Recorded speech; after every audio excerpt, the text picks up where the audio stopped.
Hey guys, Mr. Milton here. Today we're going to talk about surface areas of cylinders.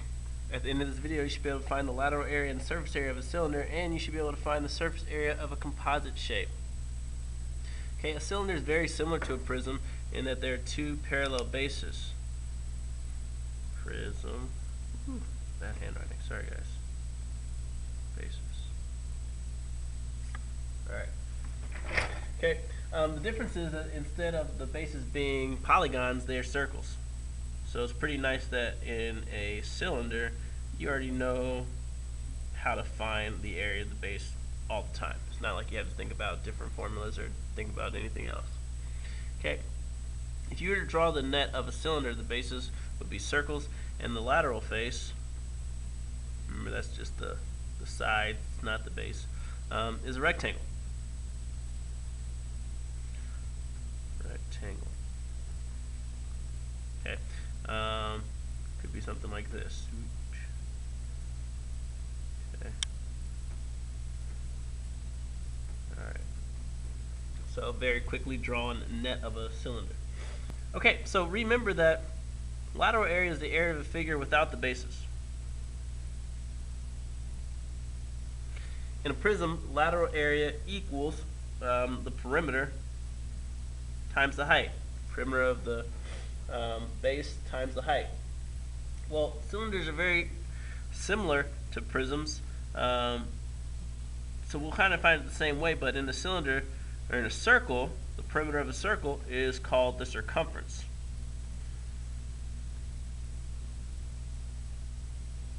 Okay, and we find the circumference by doing 2 pi r. Therefore, to find the lateral area of a cylinder, then we'll do the perimeter, 2 pi r, times the height of the cylinder. Alright, surface area is the area of a figure including the bases. And in a prism, the surface area was the lateral area, perimeter times height, plus the 2 bases. Okay, we will find the area of a circle because we had to use B with our prisms because we didn't know what the base could be any shape. Well, in a circle, we know that that will be the area of a circle, and that's going to always be pi r squared. Okay, so therefore, to find the surface area of a cylinder, we use the lateral area, 2 pi r times h, and then we add the 2 bases, which we can just say 2 times pi r squared, because there are 2 circles. Alright? Alright, so let's go through an example finding the lateral area and surface area of the cylinder. Alright, so find the lateral area, the surface area of the cylinder in terms of pi. So first we need to find the lateral area. Lateral area again will be the perimeter, or in this case we can call it the circumference, times the height. So the radius is given to us, so 2 times pi times 3, and 8 is our height. So we have 6 pi times 8, or 48 pi. Just call it units squared. Okay, because there's no unit given to us. Alright, so 48 pi units squared.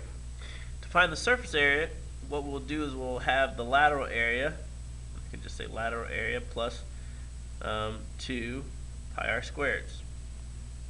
Okay, because now we're adding the top and the bottom. Pi r squared is the area of this circle, and then pi r squared would be the area of this circle. 2 of those.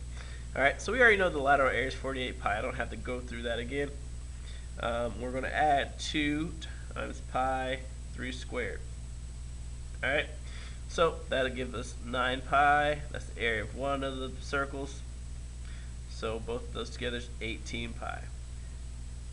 So we have 48 pi plus 18 pi, which gives us 66 pi units squared. And that's the surface area. Remember, surface area is all of it, the top, bottom, sides. Lateral area is just the sides. Okay, it says the Campbell's soup can is 4 inches wide and 6 inches tall. How many square inches are needed to make the label of each of these cans? Again, notice that This doesn't come straight out and say find the surface area, find the lateral area. Okay, so it takes a little bit of thinking, but for the label of a can, even if you're not familiar with the soup can, you can see the can here. The label is on the side, just on the sides. Okay, not on the bottom either. So it's asking us for the lateral area. It says that the can is 4 inches wide, so this is 4 inches. What we need to find is our radius. Our radius will be 2 inches. Okay, since the whole can is 4 inches, the diameter is 4 inches. Our radius is 2 inches, and so then, and they told us that our can was 6 inches tall. So we have all the information we need now to find the lateral area of this can. Okay, so lateral area will equal the perimeter of the can, which will be 2 pi r, okay, times the height of the can, which is 6 inches. So 4 pi times 6, or 24 pi. Okay, so 24 pi inches squared,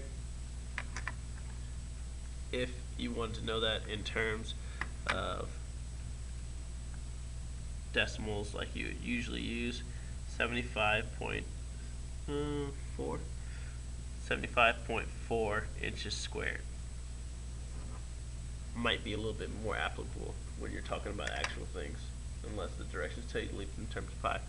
Okay, so this is how much of a label we need for each can. Alright, so this last problem is a composite figure. Maybe a little bit hard to see on the camera, easier to see on your page. And you should be able to see that it is a prism with a half cylinder stacked on top of it. Again, it makes us think past just saying, hey, this is a cylinder, let's plug into the cylinder formula. Or, hey, this is a prism, let's plug in the prism formula. We're going to have to think a little bit more than that. Okay, so it's asking us to find the surface area of the figure below, given that the top of the figure is a half cylinder. So what we're going to do is have to talk about all the faces that are on the outside that can be touched. Alright, so what I can do is I can find the area, the surface area of this prism. Now what we should notice is that the top of the prism is covered. So we're going to be finding the lateral area, and then we're going to only add one base for the prism. Okay? And then for the cylinder, it's really just half a cylinder. Cylinder. So these are the two things that I'm going to be doing. Half the surface area of a cylinder. So I'm going to be doing the lateral area, which is 2 pi r times h plus the two bases, pi r squared. And then I had to divide that in two. Okay, I'll just say times 1/2 to save myself a line. Okay. Alright, so thinking through what you need before you get into it will really save you some time. Alright, so lateral area for this, I'll do the perimeter of the base, which is going to give me 100. 42 plus 8 is 50. 42 plus 8, 50, 100. Perimeter times the height, which is 35. And then the area of one base. This base is a rectangle, so not too much that we have to think through. I think that'll give us 336, but I'll do this just in case. 42 times 8, 336. So this gives us 3,500 plus 336, which gives us 3,836 centimeters squared. Okay, that's the area of the prism with that one base. Now we can do the same thing for the cylinder. Notice that we were not given the radius. The radius is going to be 4 centimeters because that whole diameter is 8. And so now we can plug it in and do our work. 2 pi 4 times the height. This height, the height of the cylinder, is not the same as the height of the prism. Okay, notice the height of the prism is 35. The height of the cylinder is 42. Alright. Then we're going to add the two bases. which 2, and then pi 4 squared, so 16. And then after we're done with that, we're going to times it by 1/2. All right, so a lot of numbers there, making sure we keep organized. 2 times 4 times 42. That gives us 336 pi plus 2 times 16. That gives us 32 pi. Okay, add those together, 336 plus 32. Divided by 2, right? Because we're taking only half of that cylinder. So half of this. And that gives us 184 pi. Alright, so trying to find the surface area of this, I'm going to add these two together. 184 times pi plus 3836, and that will give me 414, and I'll just say 0.1, okay, centimeters squared. Okay, so a lot more about being organized than really being a challenging problem. You got to make sure that you have the information that you need, and then you use it. Okay. All right. So that's the area of a cylinder. We also saw a composite figure composed of two different shapes. See ya.